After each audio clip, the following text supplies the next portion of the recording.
حضور صلی اللہ علیہ وسلم کے پاس ایک مہمان آ گئے رات کے وقت میں. جب وہ آئے تو حضور نے پوچھا کھانا کھانا ہے؟ تم نے کہا کھانا ہے. جھوٹ اور بھوک کو جمع کرنا منع ہے. کہا جی کھانا ہے. تو حضور صلی اللہ علیہ وسلم نے فرمایا ازواج مطہرات کے گھروں میں پتہ کرو کچھ ہے. حضرت ام سلمہ کے گھر میں پتہ کیا تو کہا یا رسول اللہ 4 دن سے روٹی نہیں پکی. حضرت زینب سے پوچھا تو کہا حضور کئی دن سے چولہا ہی نہیں جلایا. حضرت عائشہ صدیقہ، حضرت میمونہ، حضرت سودا، تمام گھروں سے بظاہر یہ 2 جہاں کے شاہ ہیں پر پاس کچھ رکھتے نہیں. 2 جہاں کی نعمتیں ہیں ان کے خالی ہاتھ میں. ہر چیز ہے پر فقر اختیاری ہے. کوئی شے نہ ملی تو نبی پاک صلی اللہ علیہ وسلم نے مسجد میں اعلان کیا، فرمایا کون ہے جو میرے مہمان کو روٹی کھلائے؟ ان لفظوں کا حسن کوئی حسن والا ہی سمجھ سکتا ہے. فرمایا کون ہے جو میرے مہمان کو کھانا کھلائے؟ تو ایک صحابی لے گئے اور اٹھے وہ صحابی جو صحابہ میں غریب تھے، ایک انصاری جو غریب آدمی تھے. بہت زیادہ امیر آدمی اللہ کی راہ میں خرچ نہیں کر پاتا، اس کے لیے مشکل ہو جاتا ہے.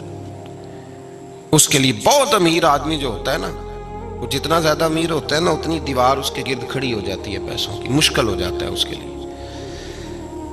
غریب آدمی کھڑے ہوئے. اگرچہ میرے محبوب کے غلاموں میں جو بڑے امیر تھے وہ بھی خرچ کرنے میں بڑے آگے تھے. حضرت عثمان غنی رضی اللہ تعالیٰ، حضرت عبد الرحمن ابن عوف، حضرت ابو بکر صدیق رضی اللہ. لیکن یہ غریب آدمی کا حضور میں لے جاؤں گا، میں لے کے جاؤں گا. اور یہ بخاری مسلم ہے. حضور نے فرمایا لے جاؤ. وہ اب صحابی گھر لے گئے اور بیوی سے مشورہ کیا. بات پہ غور کرنا، ہر چیز کی بھوک دیکھی جا سکتی ہے، بچوں کی نہیں دیکھی جا سکتی. وہ انصاری حضور کے مہمان کو گھر لے گئے، جا کے بیوی سے مشورہ کیا. کہا بھلی مانس گھر میں کچھ ہے؟ تو اس نے کہا تھوڑا سا بچوں کے لیے کھانا رکھا ہے. بچوں کے لیے. بچے تو بزدل کر دیتے ہیں، بچے تو آدمی کو بزدل کر دیتے ہیں، بچے تو مار دیتے ہیں، کلیجہ پھٹ جاتا ہے بچہ بھوکا ہو تو، نیند نہیں آتی. اب صحابی اپنی بیوی سے کیا کہتے ہیں؟ کہتے ہیں بچوں کو بہلا کے سلا دے. اور رسول اللہ کے لیے نہیں، رسول اللہ کے مہمان کے لیے، بھئی نبی پاک کے لیے نہیں، حضور کے. تجھ سے در در سے سگ اور سگ سے ہے مجھ کو نسبت، میری گردن میں بھی ہے دور کا پٹکا تیرا. تجھ سے در در سے سگ سگ سے ہے مجھ کو نسبت. لمبی بات ہے. بچوں کو سلا دو. بی بی نے بچوں کو سلا دیا تو میاں بیوی کا مشورہ ہوا کہ مہمان کے ساتھ بیٹھ کے روٹی کھانا بھی سنت ہے. تو اب مہمان کے ساتھ بیٹھ کے کھانا بھی ہے تو کھانا ہے 1-2 آدمی کا. اب خاوند اپنی بیوی کو تیار کرتا ہے کہ میں بھی کھانے پہ بیٹھ جاؤں گا، تو بھی بیٹھ جانا. اور جب مہمان کھانے میں ہاتھ ڈال لے تو اٹھنا، کہنا او ہو دیا تو صحیح کیا ہی نہیں، ابھی بجھ جائے گا. اور جا کے دیا بجھا دینا. ہم ہاتھ ہلاتے رہیں گے، مہمان روٹی کھاتا رہے گا. اور یار اس درد کو، اس کیف کو سمجھو. گھر میں بچے بھی بھوکے، بچوں کی ماں بھی بھوکی، بچوں کا باپ بھی بھوکا. دسترخوان پہ روٹی لگ گئی، روٹیاں چون ڈالیں. بی بی اٹھی کہنے لگی او ہو چراغ تو صحیح کیا ہی نہیں، یہ تو بجھ جائے گا. حوصلے مند بی بی جس نے بچے بھوکے سلا دیے. تو بھوکے سوئے ہوئے بچوں کی بھوکی اماں اٹھی اور اپنے خامند کی تابع داری میں اٹھی. میں گڈی تے ہاتھ ڈور سجن دے، وہ جنج رکھے اونج رہنا ہے. اٹھی اور اس نے دیا ٹھیک کرنے کے بہانے بجھا دیا. مہمان روٹی کھاتا رہا اور رسول اللہ کے نوکر قربانی دیتے رہے. وہ روٹی کھا کے سیر ہو کے بستر بچھایا تو سو گیا. یہ میاں بیوی ساری رات بچوں کی طرف دیکھتے رہے اور غور کرتے رہے اور راضی رہے کہ ہم نے حضور کا فریضہ نبھایا ہے. قربان جاؤں محبوب پہ، بے خبر ہو جو غلاموں سے وہ آقا کیا ہے. وہ صحابہ وہ اگر قربانیاں دیتے تھے تو جو اعزاز ملتا تھا وہ بھی بڑا شان والا ہے. صحابی کہتے ہیں میں فجر کی نماز پڑھنے مسجد آیا، پہلا قدم رکھا تو میرے کریم بولے. حضور نے فرمایا رات جو تو نے اور تیری بیوی نے عمل کیا ہے خدا کو بھی بڑا پسند آیا ہے، محمد مصطفیٰ کو بھی بڑا پسند ہے. اور پھر ایک لفظ اور ہے حدیث میں، ایک روایت میں کچھ جملے اور بھی ہیں. حضور نے فرمایا جب تو اور تیری بیوی رات مہمان کے ساتھ احسار کر رہے تھے نا تو عرش کا مالک تمہیں مسکرا کے دیکھ رہا تھا. رب تمہیں دیکھ کے مسکرا رہا تھا. رب تمہیں دیکھ کے مسکرا. تر دامنی پہ شیخ ہماری نہ جائیے، ہم دامن نہ چھوڑ دیں تو فرشتے وضو کریں. فرمایا وہ مسکرا رہا تھا کہ میرے بندے میرے رسول کی رضا کے لیے کیا کر رہے ہیں. اور صاحب دیکھو نبی پاک کے لیے نہیں، خاندان کے لیے نہیں، خاندان نبوت کے لیے نہیں، حضور کے نہ سمجھیں یار، اس پہلو کو سمجھیں. نبی پاک کے بریلی کے امام بول پڑے، فرمانے لگے تجھ سے در سے سگ سے ہے مجھ کو نسبت. تجھ سے در سے سگ کتے کو کہتے ہیں فارسی میں. فرماتے محبوب تیرا دروازہ اور دروازے پہ کتا اور کتے کے پاس میں بیٹھا ہوں. چلو کتے کے پاس تو بیٹھا ہوں نا، میری گردن میں بھی کوئی تو پٹکا آیا ہی ہے نا. تجھ سے در سے سگ اور سگ سے ہے مجھ کو نسبت. چلو میری گردن میں بھی ہے دور کا پٹکا تیرا. قرآن مجید بول اٹھا، رب کریم نے فرمایا حبیب یہ تیرے غلام وہ ہیں کہ وَيُقْصِرُونَ عَلَىٰ أَنفُسِهِمْ وَلَوْ كَانَ بِهِمْ خَصَاصَةٌ. فرمایا ان کا حال یہ ہے کہ جس چیز کی شدید حاجت ہوتی ہے وہ بھی اپنے بھائیوں پہ قربان کر دیتے ہیں، وہ دے دیتے ہیں تیرے نام پہ.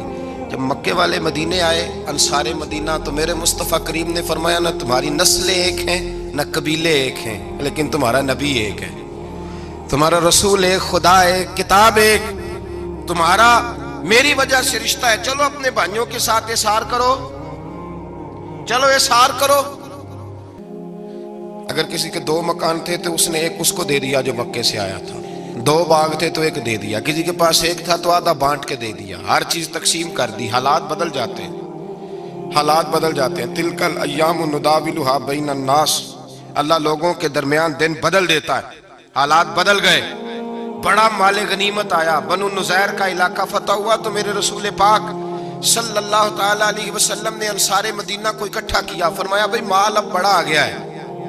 2 باتیں یہاں تو اس طرح کرتے ہیں کہ میں ان کو کہتا ہوں جو مکے سے آئے تھے کہ جتنی تمہاری جائیدادیں باغ انہوں نے لیے ہیں واپس کر دیتے ہیں تمہیں، اور جو مال آیا ہے وہ بھی تم میں سے آدھا آدھا دونوں کے درمیان بانٹ دیتے ہیں، یا جیسے تمہارا دل چاہے.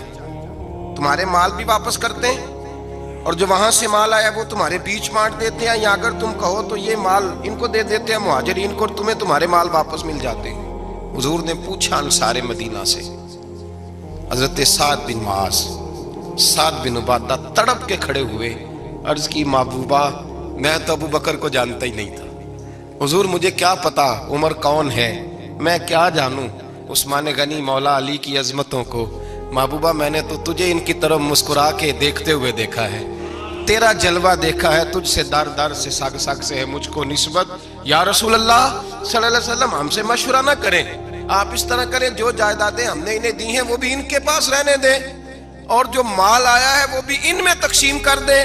اس لیے کہ ہمیں تو بس اتنا پتہ ہے کہ یہ آپ کے غلام ہیں، آپ کے نوکر ہیں، ہمیں اس سے زیادہ کسی چیز کے کوئی غرض، بس آپ کے غلام میں بات ختم ہو گئی. حضور خاموش ہو گئے. صحابہ کہتے ہیں دیر کے بعد ہم نے کہا فیصلہ ہونا چاہیے. فیصلہ پتہ کیا ہوا؟ حضور نے ہاتھ اٹھائے، کہا اے اللہ میرے مدینے والوں پہ رحم فرما، اے اللہ میرے انصار پہ رحم فرما، اللہ ان کے جذبے قبول فرما. بھائی احسار والی زندگی وہ کیا بات ہوئی کہ میں نے بڑی قربانی دی ہے اور جب تک تو قربانی نہیں دیتا تو قدر والا نہیں ہوتا. جو چیز قربانی سے حاصل ہوتی ہے اس کی قدر ہوتی ہے، جو چیز مفت میں آ جاتی ہے اس کی کوئی قدر نہیں ہوتی، کوئی قدر نہیں. میں اکثر سوچتا ہوں کہ حضرت خواجہ اجمیری کے خلیفے اجمیر میں بھی تو ہونے چاہیے تھے نا، لیکن ان کے خلیفے اجمیر میں نہیں ہوئے، دلی میں ہوئے. تو میں سوچتا ہوں دلی والوں کے خلیفے دلی میں ہونے چاہیے، لیکن دلی میں نہیں ہوئے، پاک پتن میں ہوئے. تو پاک پتن والوں کے یہاں ہو جاتے. وہ اس لیے کہ قربانی جو دیتا ہے نا، جو دور سے چل کے آتا ہے وہ قربانی کرتا ہے، قربانی دیتا ہے، اس کو قدر زیادہ ہوتی ہے. ہم نے کسی شے کے لیے کبھی قربانی نہیں دی، نہ دین کے لیے، نہ قرآن کے لیے، نہ مسجد کے لیے، نہ شیخ کے لیے، نہ طریقت کے لیے. قربانی تو ہے ہی نہیں. تو جو شے مفت ملتی ہے اس کا نہ مزہ آتا ہے نہ قدر ہوتی ہے. جو چیز قربانی کر کے لیتے ہو نا، قربانی کر کے، اس کی قدر ہوتی ہے. کسی لیے کہا تھا کسی درویش نے، اس نے کہا تھا قدر نبی دا ایک کی جانن دنیا دار کمینے، قدر نبی دا جانن واگے سو گئے وچ مدینے. ان سے پوچھو نا، ان سے پوچھو ان حضرات کو کتنی قدر تھی. قربانی اپنی زندگی میں دینا سیکھیں. ایک ہوتی ہے بندے کی ذاتی خواہش، اس کو کچلنا بڑا مشکل ہوتا ہے. قربانی بڑی ضروری چیز کا نام ہے، اور جو قربانی دینا سیکھ جاتا ہے وہ بچ جاتا ہے. کتیا 6 بچے جنم دیتی ہے لیکن قربانی نہیں نہ دیتی بچوں کی، تو ریوڑ نہیں بنتے، اجڑ نہیں بنتے.